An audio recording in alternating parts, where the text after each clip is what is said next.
Okay, cool. So just hit record.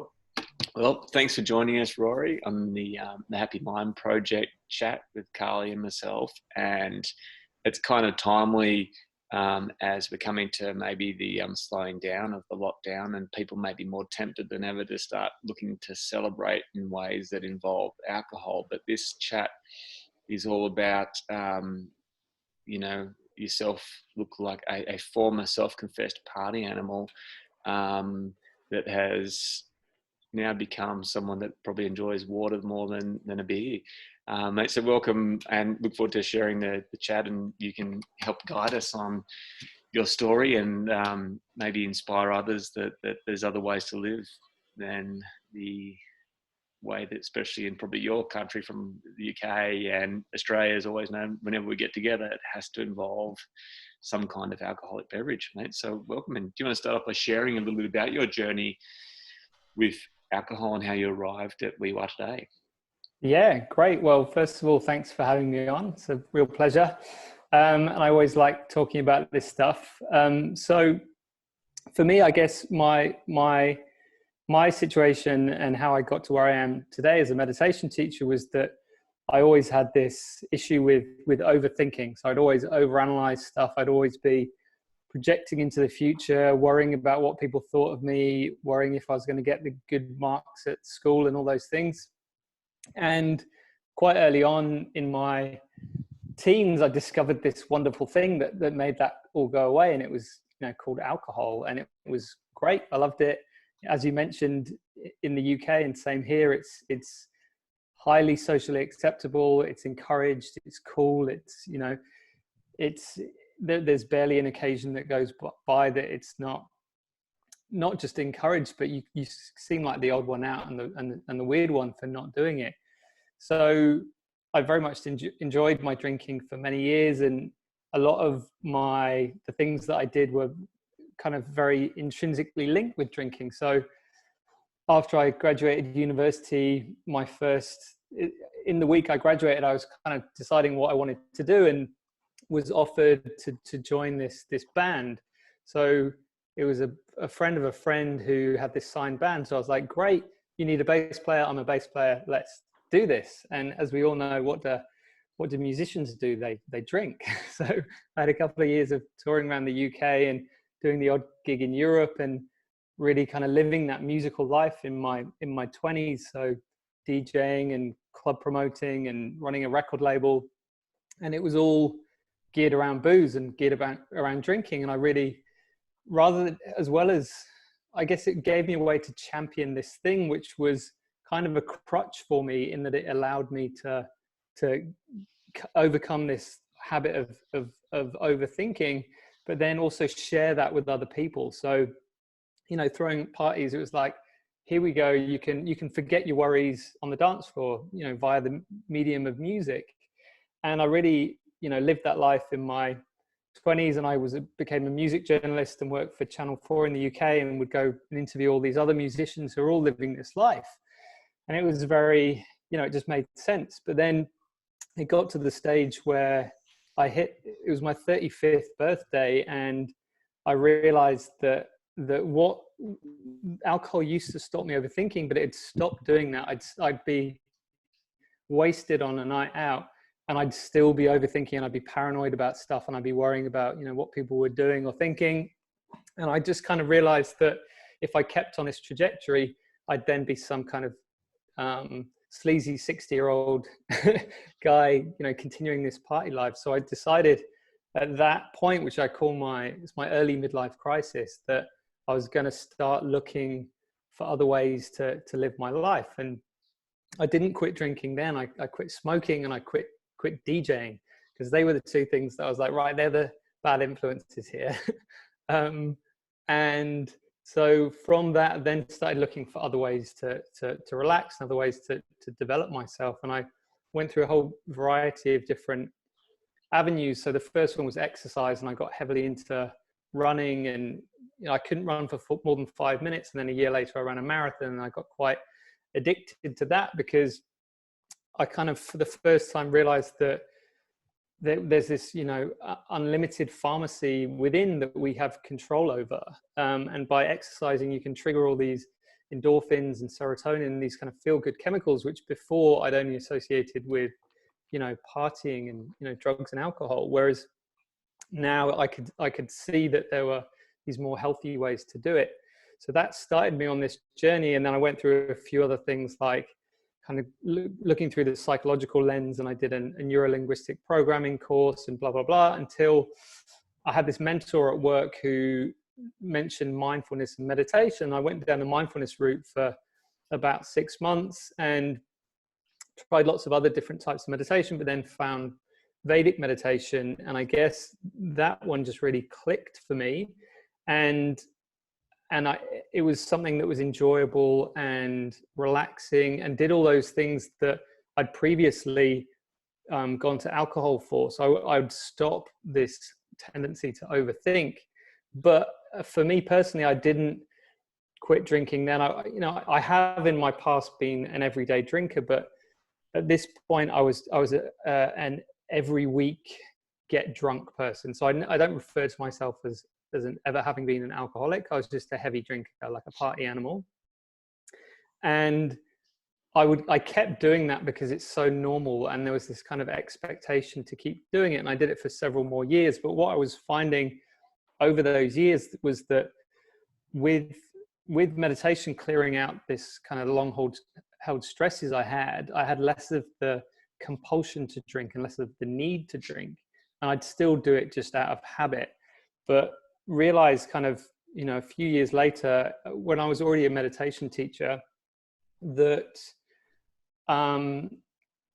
it wasn't that I was actually, it wasn't doing me any favors anymore, and I could notice that it was being a bad influence. So I always talk about how we have the pros and cons of something, and it was clear by this point that the cons outweighed the pros. Whereas before it was like, yeah, you know, party all night, it's all good, have a bit of a headache the next day. Whereas I'd get, you know, worse and worse hangovers, and I wasn't even enjoying being drunk anymore. You know, you guys would know that once you've meditated quite a lot, you generally feel good most of the time. And then to go from that to be putting this alcohol in you, you know, which a lot of people, you know, describe as a poison, ethanol is a poison, it would be more obvious that this was having a detrimental effect on you. So then it would be like, well, I used to drink because I didn't feel good and it would make me feel better. And then getting to the stage where I'm like, well, I'm feeling really good normally anyway, and it's making me feel worse. So I had this really great occasion where I went on a Vedic retreat to Mexico, and that was a set, you know, you're not going to drink for a week here. And there was the yoga teacher on that trip, was called Claire Robbie, and she runs a thing in New Zealand called No Beers, Who Cares? And she was really evangelizing this no drinking. And I was like, yeah, I could actually do this. Like, it feels good, and it's kind of more normal because I'm hanging around with people who do it. So I quit for a week, and then I quit for a month, and then it was 6 months, and then it was a year, and now it's 2.5 years. And through that, it kind of inspired me to use meditation, which is, as you guys would know, is it's good for, you know, a whole huge list of different benefits, but really pick alcohol as a key benefit to really tie into meditation, because it's something that when I started writing articles about my journey giving up, because I've been a journalist, I found that they would resonate a lot more than when I just talked about meditation. So it would be that, you know, I've written tons of articles on meditation. People are like, yeah, whatever. I wrote one about having given up booze for 100 days, and it went viral, and lots of people were reading it. And even though I only referred to meditation very briefly at the end, I got lots of responses to it. And I was like, okay, well, this is a thing, because alcohol is a way that people use to relax, which makes it relatable for talking about other more sustainable ways to relax. So I guess I've then taken the meditation practice that I teach in person and developed it in a way that I can teach it more widely, but specifically to people who want to give up alcohol. So I put together a course where, yeah, it uses a similar version to what I teach in person, but is able to be picked up by people in the States and people in the UK and people who aren't based within 2 kilometers of where I happen to teach. And it's been great, and it's kind of picked up quite a bit during this time, Rich, as you alluded to before. I was reading this stat that said booze sales in the US had gone up 60%. I think it was the last week of March compared to the year before. And, spirit sales were up 80%. And it's like people are turning to alcohol. And a lot of my friends on WhatsApp, they would be talking about, they're not getting hammered, but they would be drinking 3, 4, 5 drinks every night, just because there's a lot of pressure. And, if people have got kids around, it was hard. So I think it's really important for people like us to put forward other ways to help people get through this. It's kind of crazy, isn't that concept that right now where, people have got more time on their hands. I was having a chat to a mate at the beach the other day, and we were just talking about, so that I was just reading only before that even tequila sales are 75% up on, and this is they're huge numbers when it's already a large percentage of the population drinking, but you're doubling the volume of alcohol sales within a given period. It's massive. And he was saying he's got mates that were, they're out of work at the moment, so they've got this time on their hands, and all of a sudden by 10 o'clock they're cracking their first cold one, and it's like, holy crap. So it's great. So you've come from that place, and I really like you were saying how that we often use alcohol to sort of dampen what we're experiencing and trying to remove the effects of life in a way to soften it and feel better. And then through meditation that you actually thought, oh God, holy crap, I don't actually need something to feel better. I kind of feel good. And then use that as a platform to teach. But one question I've got, obviously you still play music and in bands and so on. How has it impacted and affected your social life? Yeah, well, it's an interesting question. Like the first year of doing it was quite hard because, you have all these times where I've never been to a wedding sober, and I've never had Australia Day sober, and I've never, all these other, a work Christmas party, I've never had that sober. And you have to go through all these things. But once you've been through all of them, it's surprising how easy it becomes. And there's this thing that I talk about where, people feel the need to have a few drinks to relax into an event. But I've noticed that you would relax into an event in the first hour anyway, even if you weren't drinking, because there's a kind of natural anxiety in a room when it's, the beginning of a thing. People aren't used to this setting that everyone's kind of checking everyone out. And that goes after an hour anyway. And we presume that it's the drink that's helped that go away, but it goes away anyway. But I mean, I did find that, if I do personality tests, I'm right on the border of introvert, extrovert, but I always pronounce extrovert because as a drinker, I would be an extrovert. But I've found that my inner introvert has come out more. So I'll still go out, reasonably often, but I'll cut it short. So I'm not going to be there till, late. Like if it's 9 o'clock, I'm like, that's plenty. So it means that I think I find that I can get my socializing in a smaller time, and I've changed it a bit. So I'll rather go for lunch with people than out for drinks, because then you just avoid the kind of having to be like, no. And, I'm with my friends, I'm not evangelizing the whole time. But I think it's allowed me to be truer to my inner introvert. But then, the other thing is that lots of things always happen at the same time. So me giving up alcohol also coincided with me getting a girlfriend for the first time in a while. And then that also means that I'm less likely to go out because I've got this companionship that it doesn't involve that. But I guess what I say to people is that it becomes a lot easier. It doesn't take long to get past the fact that people are used to you not drinking and they accept it. And it's much more socially acceptable these days, or less socially acceptable, to have a go at someone for choosing not to drink. And also having the benefit of being a little bit older, like most of my friends are 40, nearly 40, quite a few have kids. There's this more of a maturity that, if I tried to do this at 27, it would have been a lot harder. So, but then it's different because when you look at the younger generations, they drink less anyway. But it definitely seems to be that way, doesn't it? That there's more of that movement of, there's a lot more people that are focused on like you call it health or just living well without the need to that rite of passage of getting ridden off and all that sort of stuff, which is, I think, pretty cool to see. Yeah, and I think, you know, part of that is around, well, my understanding is that because social media came in, it meant that, you know, we could just get wasted and be rolling around in the street and no one would ever know about it. But if you get Facebooked or Instagrammed and of you being in a state, you're going to be so mortified about it that you're going to quickly moderate your behavior, which we didn't really have to do because it was rare for someone to have like a proper camera on a night out. What do you reckon, Carly? Would there have been many times when you would have wished there was cameras on hand, or? Oh, wish there were cameras on. When I was a teenager, when I was running amok, gosh, no. I'm glad. But now, whilst you're saying that, Rory, I'm thinking that's awesome. By the time my son is a teenager, he'll be more mindful of what he gets up to because, yeah, he may get recorded. I was lucky to get away with it. Yeah. I think it's interesting as well for people to realize that if they are, you know, evolving into a space where they feel better not drinking and that they're feeling bad amongst their peers for not drinking, you know, they need to sort of recognize that and that who they're hanging around with. If they're feeling guilty or bad or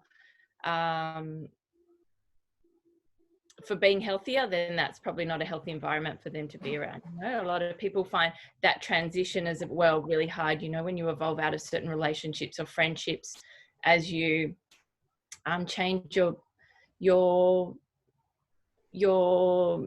behaviors in life, that it's okay. And also that you don't have to completely close doors on friendships, relationships. You can just kind of move away from them gracefully, you know, if they don't serve you. So sometimes I think people resist those changes just because of the guilt associated with it, or the pressure from other people. Yeah, it would be a very interesting time for a lot of people to experience right now, whether they're drinkers or affected by, you know, or in a relationship with, or have family members that are drinkers, to also be in the confines of spending a lot of time with someone that is drinking. Because in a way, it'd almost be, as you said, because normally if it's all those social crutches, because I think that's the real challenge of a lot of change, isn't it? When everyone else expects you to do something. When it comes to alcohol, I had we're having a chat, because I haven't had a drink for many years, and we were laughing about it one night that I was, you know, at a Christmas party, and a few of the Aussie guys that, you know, mates were going, "Oh, do you want a drink?" I go, "No, it's cool. What's wrong with you?" I'm going, "No, I just don't feel like them right now," and so on. And this lady I taught, she goes, "Yeah, alcohol's the only drug that we have to justify for not taking." Right. Yeah. I've had that experience a lot in my journey in various relationships or, you know, family relationships where, you know, I've been made to feel so guilty for not drinking. And even when I was a drinker, and I have the odd, very seldomly would have a glass of wine now, you know, once a month, if there's an occasion and I feel like I want to, I may just have a sip or a glass. But over the years, it's taken me a really long time to get to a point where I'm completely fine with saying that I really don't drink, because I was always feeling guilty for not doing it around people that were heavy drinkers, you know. And I think that's one of the ways where I found it easier to just be like all or nothing and say, like, I now don't drink, because in the past when I've had that, you know, am I going to moderate? Am I going to do it or not? It becomes your boundaries are very blurred. So it's easier for other people if you say, look, I just don't drink. Otherwise, they're just like, it's a competition of, you know, can Steve make me drink tonight? Or, you know, like they can pull the guilt card because they're like, well, hang on, you drank for so-and-so's birthday last week. Why aren't you drinking for mine? So, you know, I just think it's easier to just be like, no, I don't personally, but you know, I'm an all or nothing kind of person. So you lose the off button. The off button can be hard to find when you start, doesn't it? I'm sure I know it's oh God. Isn't that funny? I do have some friends, and one in particular that it's his mission to try and get me to drink alcohol. And I said, that's fine. I'll have a beer when you learn to meditate. It hasn't happened yet anyway. So what tips, because it's obviously, we're talking about social situations there right now. It's kind of hard. So maybe in what COVID's presenting, it can almost offer the ideal opportunity for someone that might have been through those stages we've all been through. Like, the payoff's not as good as what it used to be, and I'm not feeling like I want to be doing this anymore. And for me, that was a voice inside that for a long time said, I'm done with this, but I kept playing the action out. But I just knew inside, I don't want to do this anymore. I feel better without it. So there's probably people that hopefully might listen to this that go, that's kind of where I'm at. And right now, where there's not going to be those social pressures, it could create that perfect platform. What advice would you give to people that, how do they go from that? What could they do? What tools and techniques could you recommend for them to go, yeah, I'll give this a go? Yeah, well, 100% agree that this is a perfect time for all those reasons we were just saying about that whole peer pressure thing is gone. So in terms of tips, so meditation obviously is a great way to set you up with a new routine, which is going to, so the research I've read is all about how, as we know, it reduces stress, and stress is one of the main things that causes you to do many compulsive behaviors. So I just think if you can, whichever type of meditation appeals to you, get something in regularly, which is going to strengthen, but it's going to reduce your stress, which is going to make you more able to stick to your goals. Because I think when we're stressed, it's like if I'm tired and I only get 2 hours sleep, all my worst habits come out. So I'll have like a double shot of coffee, and I'll have, something unhealthy for breakfast, and I'll be more likely to be on Instagram all day because when we're worn down and we're tired, we tend to give ourselves excuses. So I really think, I'm preaching to the choir here, but meditation, whichever type of meditation you appeals to you, getting that in is going to help you as a real starter. And then also, if you're living with people who expect you to drink, just having a frank conversation saying, look, I want to try this. I want to do it for a certain amount of time. Please support me in that. I feel for personal reasons that this isn't helping me at the moment where it's already a stressful time. Will you support me to do that? Just so that they know that you're sincere about doing it. So, also we have to be mindful of people who are very severe drinkers and drink, a lot all day. The advice there is not to immediately come off. So if you are a real heavy drinker, the advice is to consult your doctor before coming off. But yeah, just I guess also kind of what really helps for me in starting any habit is really working on what your why is, why you want to do it. Because if you're set up in what your why is, and maybe you can just get a pen and paper and journal about this, why don't you want to drink? What are the pros and cons of it? And when you've got that why set in your head, it means that whenever you come up against one of these tests, like, it's 6:30, the kids have been screaming all day, here's where I go and get the wine. You can just think, actually, no, I'm doing this because, I get a headache when I drink anyway, or I wake up at 1 a.m. every night when I have a glass of wine, just so that you've got that. And, maybe you could even put that up on the fridge just as a reminder. But I really think rather than white knuckling it and doing it as an act of will, just finding a different way to relax, using meditation will tick some of those boxes that you turn to wine for, and really kind of make it easier for you. Yeah, because I think there's a lot of practical reasons that we can apply, like from the facts of alcohol, it does reduce. We're chatting to a mate of ours yesterday who's a sleep expert, and it damages our sleep. It damages our prefrontal cortex and inhibits us, and that's why we often feel a little bit better. So we can look at all those scientific reasons, but as I think you said, you've got to come back to that individual why, and knowing that, especially right now, giving yourself those platforms on how to stop alternating, like sit down and do a meditation practice, go for a walk. But what do you recommend? Obviously if someone isn't a full, we're not talking about someone that's sitting there at 10 a.m. and cracking their first beer and drinking all day. Say it's just someone that's every night just going, I'll just have a couple of drinks. Would you suggest tip it down the sink and remove all temptation? What about that sort of scenario? What's your...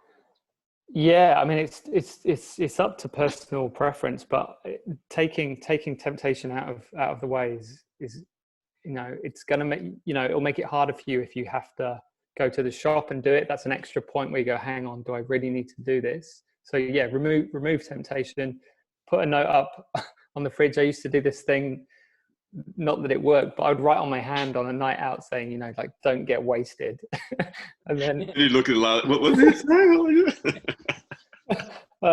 So, it's all these personal psychology about how you trick yourself.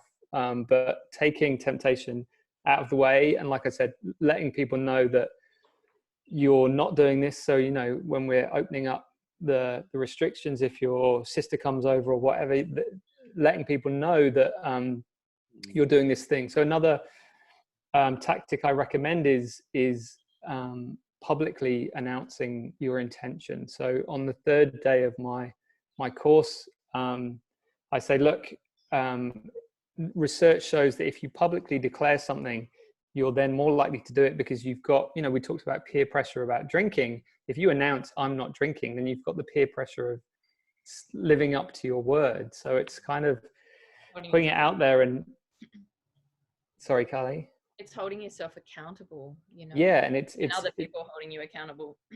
Yeah, so if you say, hey everyone, I'm quitting alcohol for a month because XYZ, then so when you're tempted to have a drink next time you see them, you're like, well, hang on, I posted that, they saw that, they liked it, they were like, good on you. That's a way of keeping you to your word. So I suggest doing it on social media because that's out there for everyone. But for people who don't want to do that, just tell as many people as you can, and then you can ask them to support you. One, so that you're getting that kind of positive peer pressure of knowing that they're expecting you to do it, because it's all about, a lot of it is about those expectations. And if you manage to turn it into part of who you are, I think that really helped for me, because as soon as I'd written a few articles about it, and then I become the meditation teacher who talks about not drinking, and then I can't go and change that. And it's the same if you tell it. I'm gonna get shit faced down at the pub. Yeah, because we all it's one of the psychological traits that we want to be consistent. So if you announce this as something that you're about, then you will then be more likely to be consistent with that statement that you've made publicly. And then you raised a really good point though as well, is when you do that, and when you do go out, just being super comfortable in your space, and that it's not about anyone else. Because I think often people find it's kind of they look down on you for not drinking, as if because you're kind of judging them. It's that kind of reversing, you're not better than me or something, so I'm going to judge you for not drinking, where it's like, no, I'm totally cool, man. Like, have a drink. I'm sweet with it. Was that something that first was a challenge for you? And any tips on how to cultivate that state?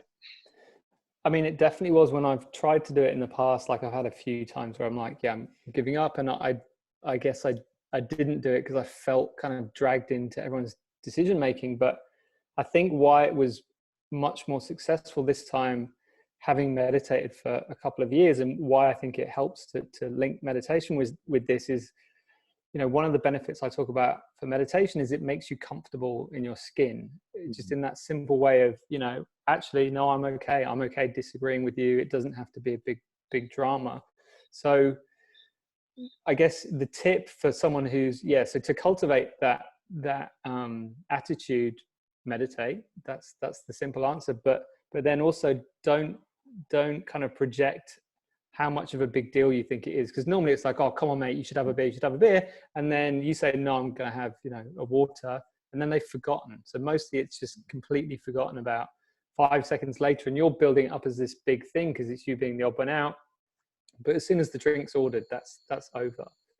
And just not being so swayed by it. It's hard. It's a big question. It's a good question because it's about confidence, which is a huge, a huge issue in anyone's life. But I think personally, I've just found that over the years of meditating, but also getting older, that I'm much more comfortable in those actions. But again, that's having the why. And if you've got that why, which might be 3 little statements that you can have in your head, if they're powerful enough to go, well, actually, that's more important than whether Steve thinks, I'm one of the lads or not, then you've got that on hand, that card that you can play.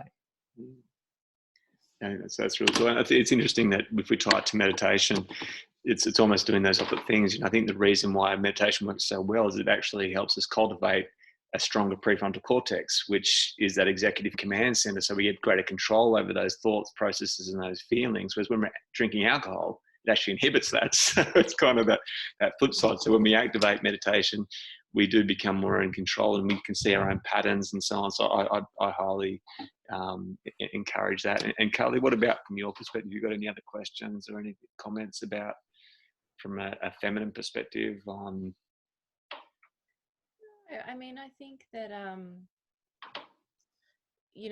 just coming back to the self-confidence mention there, Rory, I think that also meditation is also going to help support people with that. So if they really look at how that their experience is with alcohol, whether how they feel the next day or how they feel in the moment, and come back to what they're trying to escape by going into that space, and to have it be really honest with themselves.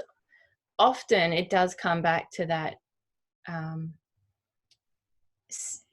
that inner stability that we talk a lot about with meditation, and that self-confidence and self-awareness. All that gets established when we can just move away from kind of dysfunctional and unhealthy behaviors and implement meditation in our life. So not that this is all about you've got to meditate to become a non-drinker, but it certainly supports all those healthy habits. So I'm very grateful for meditation being in my life. It actually came into my life off the back of another alcohol-related issue, but not with mine directly, but by being around people that have got alcohol dependency issues. And, it's been a really long journey for me. I used to go to AA meetings to kind of navigate my way through dealing with people with alcohol-related dependencies, and ultimately I'm back at this path of meditation, which was kind of there the whole time, but just so stabilized in that. And now I can, if I choose to, have a drink to celebrate someone's birthday, but I know that my behavior is not going to change, that I'm not going to go into a space where I'm not comfortable with myself in that space. I can have a drink in a healthy manner, and I'm really grateful for that, because I've done all that, solid foundation of inner work, so I think it's really important for people that are making that shift to tap into meditation in whatever form that is, but it will definitely support them. And for those that are living with people that do have, again, alcohol problems, and they're not drinkers themselves, again, just to do all the things that are going to support them through that, whether it be meditation or, whatever that is going to support them emotionally. So yeah, I'm very grateful, Rory, for you to share your story. And I think it's wonderful what you're doing. So I've got another question, because we don't want to make this out that we're the meditation fun police that stop it. Exactly. Just meditate and have no fun, and because you're playing quite a funky band in that still, and like you certainly look on that front that you're as engaged as ever. Do you find yourself having as much fun, as when you used to? That might be the question we kind of wrap up on. But has it impacted your ability for fun and enjoyment, not drinking? It's a very good question. I think it gets to the point where like total levels of enjoyment are higher, but then it doesn't have the highs and lows. So if I look at, if you got me to name like the most fun I'd ever had in my life on different occasions, they would all be drinking occasions, because, you know, it happens that, you know, going to Burning Man, or, you know, I used to go to Glastonbury lots in the UK, and those festival things, they happen to be drinking occasions. So the number of peak fun levels, like they wouldn't have the peaks, but you're losing the peaks, you also lose the lows. Because while my top ever fun moments have been on alcohol, my lowest ever moments have all definitely been alcohol as well. And it got to the point where those lows were way outweighing the highs, where, you know, 6 hours on a Saturday night would take days to get over. And not, you know, like, you know, Sunday would be dreadful, but even like Monday, Tuesday, Wednesday would just be bad, like not great, you know, no energy, no creativity, feeling like uninspired about life. So if the fun level in the old days would be like Saturday night, brilliant, and then really low. So that it's much more about having, I want this even keel. And, you know, you can have amazingly fun times. You know, if I go for breakfast or lunch with my old friends, you still have all those jokes. It's just you keep your clothes on, and you're not worried about phones coming out. Yeah, and they're not those headline moments that, you know, people mention at your wedding or something like that. Like, so you're losing those peaks, but you're losing the troughs. And I think that overall, your level of enjoyment of life goes up, because all those weekdays when I just used to phone it in at work and really struggle through it and be uninspired, I'm now feeling good all week. And it's like Monday morning, I never don't look forward to work or anything like that. It's like, okay, great, it's just another day. That you don't, there's not like this Jekyll and Hyde where you're multiple different people. It's just like, yeah, I'm here. You can just show up in the same way every time, which I found was quite strange when I was still getting drunk. When I was beginning to be a meditation teacher, that was quite a strange mix to balance, because they were quite incompatible, which was another thing that made it easier for me to make the switch. But yeah, it's having that consistency, which, you know, it doesn't stop you going out and dancing. Like when I went to a wedding recently, we danced for hours, which is great fun.